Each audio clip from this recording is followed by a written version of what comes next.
வெறும் 200 ரூபாய் தினம் நீங்கள் எடுத்து வைங்க. மாதம் எவ்வளோ இருக்கும்? 6000 ரூபா இருக்கும். இந்த 6000 ரூபா பணத்தை ஒரு 15 வருஷம் எஸ்ஐபியில் நீங்கள் போட்டு வச்சுட்டு அடுத்த 15 வருஷம் நீங்கள் வெயிட் பண்ணினீங்க அப்படின்னாலே உங்களுக்கு 3 கோடி ரூபாய் கிடைக்கும். இந்த 75 கிலோவை எடுத்துட்டு ஒரு ஃப்ளைட்டு மெட்ராஸ்லேருந்து சென்னையிலேருந்து டெல்லிக்கு போகுது அப்படின்னு இந்த ஃப்ளைட் டைமிங்கில் ஆகக்கூடிய அடிஷனல் ஃபியூயல் சார்ஜஸ் அவங்களுக்கு பார்த்தீங்கன்னா 2500லேருந்து 3000 ரூபாய். ஒவ்வொரு டெஸ்டினேஷன்லேருந்து மாற்றி மாற்றி ஒவ்வொரு டெஸ்டினேஷன்ஸுக்கு போகிறது 6 லட்சம் ஃப்ளைட்டு விட்டுட்டு இருக்காங்க.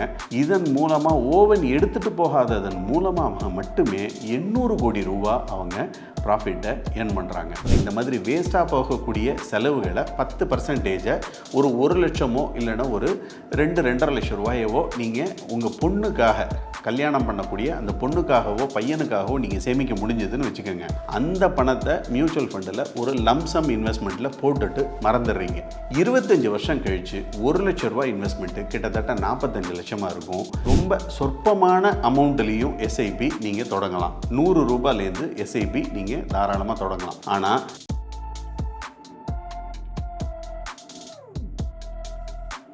நேயர்களுக்கு வணக்கம். சிறு துளி பெருவெள்ளம் அப்படிங்கிறத நம்ம பழமொழியாக நிறைய இடத்துல கேள்விப்பட்டிருக்கோம். ஆனால் இந்த பழமொழி மியூச்சுவல் ஃபண்டுக்கும் எஸ்ஐபிக்கும் எப்படி பொருந்தது அப்படிங்கிறத தான் நம்ம பார்க்க போகிறோம்.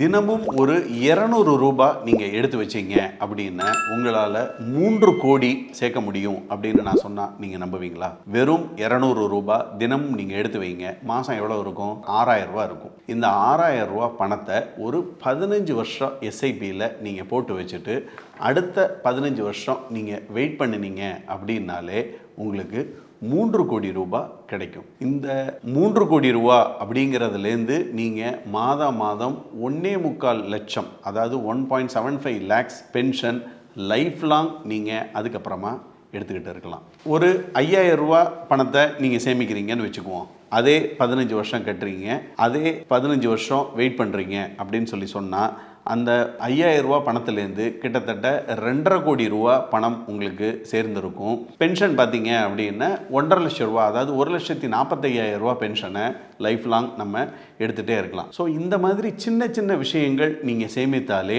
நீங்கள் மிகப்பெரிய பலன்களை அடைய முடியும். சமீபத்தில் நான் ஒரு தகவல் ஒன்று படித்தேன். இந்தியாவோட பெஸ்ட் ப்ரைவேட் ஏர்லைன் யார் பார்த்தீங்க அப்படின்னா இண்டிகோ ஏர்லைன்ஸு. இந்த இண்டிகோ ஏர்லைன்ஸு கிட்டத்தட்ட 64% மார்க்கெட் ஷேரோட போயிட்டு இருக்காங்க. இவங்க இந்த பிளேனில் பார்த்தீங்க அப்படின்னு ஓவன் ஃபுட் இருக்காது. ஓவன் அப்படிங்கிறது கொடுக்கக்கூடிய பொருட்களை சூடு செய்து கொடுக்கறதுக்கு தான் ஓவன் ஃபுட் அப்படின்னு சொல்லுவாங்க. இந்த ஓவன் ஃபுட்டு அங்கே இண்டிகோ ஏர்லைன்ஸில் கிடையாது.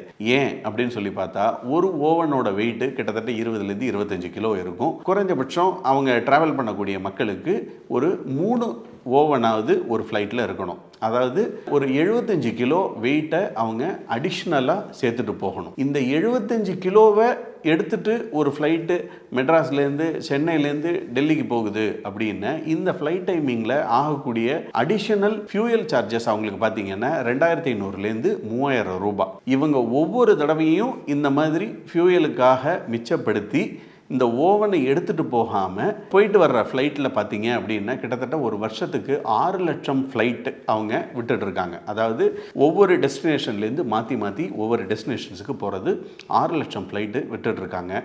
இதன் மூலமாக ஓவன் எடுத்துகிட்டு போகாததன் மூலமாக மட்டுமே 800 கோடி ரூபா அவங்க ப்ராஃபிட்டை ஏர்ன் பண்ணுறாங்க. ஸோ அவங்க எடுத்த ஒரே ஒரு டெசிஷன் என்ன? 75 கிலோவை நான் எடுத்துகிட்டு போகாமல் என் கிளைண்ட்டுக்கு நார்மல் பிரெட்டை மட்டும் நான் கொடுக்குறேன் அப்படின்னு சொன்னது. ஆனால் அதன் மூலமாக அவங்களுக்கு சேமிப்பு 800 கோடி ரூபா. இதுதான் சிறு துளி பெருவெள்ளம் அப்படிங்கிறது. நிறைய நம்ம இந்த தை வந்துருச்சு, கல்யாண சீசன் ஆரம்பிச்சிருச்சு. நிறைய கல்யாணங்களில் கல்யாணம் ஜாம்னு நடத்திடுவாங்க. கல்யாணம் நடந்து முடிஞ்சதுக்கப்புறம் 2 நாள் 3 நாள் கழித்து வீட்டில் உட்காந்து எல்லாரும் என்ன தெரியுமா பேசுவாங்க? நீங்களுமே அதை அனுபவப்பட்டிருப்பீங்க. நான் இந்த செலவை குறைச்சிருந்துருக்கலாம், இத்தனை ஐட்டத்துக்கு பதிலாக 16 ஐட்டத்துக்கு பதிலாக 10 ஐட்டமாக போட்டுருந்துருக்கலாம், நிறைய இலையில் நிறைய பேர் சாப்பிடாமலே இலையை மூடி வச்சுட்டு போயிட்டாங்க, ஐஸ்கிரீம் ரொம்ப கட்டியாயிருச்சு, அதனால அது நிறைய பேர் சாப்பிடலை, கடைக்காரன் திரும்பி வாங்கலை, இந்த மாதிரி நிறைய விஷயங்கள் நம்ம பேசுவாங்க. இதன் மூலமாக நம்மளுக்கு ஒரு கல்யாணத்தில் மிடில் கிளாஸ் ஃபேமிலியில் ஆகக்கூடிய செலவு அப்படின்னு பார்த்தீங்கன்னா ஒரு 10லேருந்து 15 லட்சம் ரூபா கல்யாண செலவாகும். ஒரு அப்பர் மிடில் கிளாஸ் எடுத்திங்கன்னா 20லேருந்து 25 லட்சம் ரூபா ஆகும். இந்த இந்த கல்யாணத்தில் நம்மளுக்கு ஆகக்கூடிய செலவுகளில் ஒரு 10%, அதாவது இந்த மாதிரி வேஸ்ட்டாக போகக்கூடிய செலவுகளை 10%, ஒரு 1 லட்சமோ இல்லைன்னா ஒரு 2-2.5 லட்சம் ரூபாயவோ நீங்கள் உங்கள் பொண்ணுக்காக கல்யாணம் பண்ணக்கூடிய அந்த பொண்ணுக்காகவோ பையனுக்காகவோ நீங்கள் சேமிக்க முடிஞ்சதுன்னு வச்சுக்கோங்க. அந்த பணத்தை மியூச்சுவல் ஃபண்டில் ஒரு லம்சம் இன்வெஸ்ட்மெண்ட்டில் போட்டுட்டு மறந்துடுறீங்க. 25 வருஷம் கழித்து 1 லட்ச ரூபா இன்வெஸ்ட்மெண்ட்டு கிட்டத்தட்ட 45 லட்சமாக இருக்கும். இந்த 2.5 லட்ச ரூபா இன்வெஸ்ட்மெண்ட்டு கிட்டத்தட்ட 1 கோடி ரூபாயாக உங்களுக்கு இருக்கும். இந்த 45 லட்சமோ இல்லைன்னா இந்த 1 கோடி ரூபா பணமோ 25 வருஷம் கழித்து உங்களுக்கு பிறக்க போகிற பேரனுக்கோ பேத்திக்கோ ஒரு தாத்தா கொடுக்கக்கூடிய மிகப்பெரிய வருமானமாக அது இருக்கும். ஏன் தாத்தா பணத்தில் நான் டாக்டர் ஆனேன், ஏன் தாத்தா பணத்தில் நான் என் பொண்ணோட கல்யாணத்தையே பண்ணினேன் அப்படின்னு சொல்லக்கூடிய மிகப்பெரிய பணமாக இருக்கும். இதுதான் சிறு துளி பெரு வெள்ளம் அப்படிங்கிறது. நம்ம நினைக்கக்கூடிய சாதாரணமான ரொம்ப சொற்பமான அமௌண்ட்லேயும் எஸ்ஐபி நீங்கள் தொடங்கலாம். 100 ரூபாயிலேருந்து எஸ்ஐபி நீங்கள் தாராளமாக தொடங்கலாம். ஆனால் இன்ஃப்ளேஷன் அப்படின்னு சொல்லி ஒரு பெரிய பூதத்துக்கு நம்ம மதிப்பு கொடுத்தே ஆகணும்.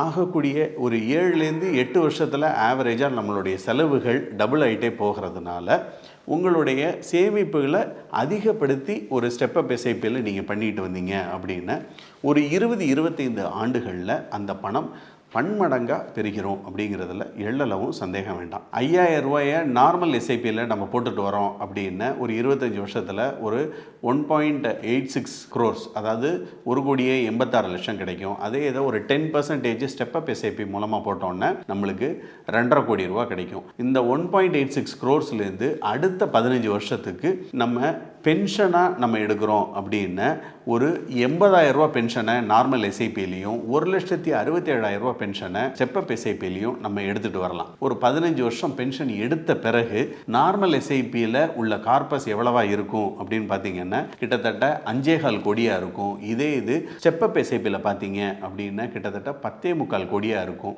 இது வெறும் 7% நம்ம விட்ராயல் பண்ணுறோம், அதாவது பென்ஷனாக நம்ம எடுத்துக்கிறோம்.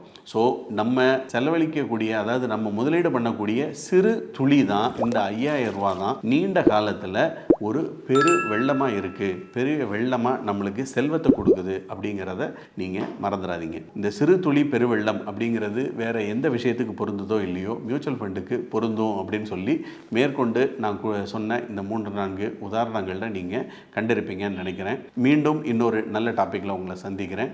நன்றி, வணக்கம், வாழ்க பணமுடன். இந்த வீடியோ உங்களுக்கு பிடிச்சிருந்தா லைக் பண்ணுங்க, ஷேர் பண்ணுங்க, கமெண்ட் பண்ணுங்க. மறக்காம வெல்த் பாட்காஸ்ட் தமிழை சப்ஸ்கிரைப் பண்ணுங்க.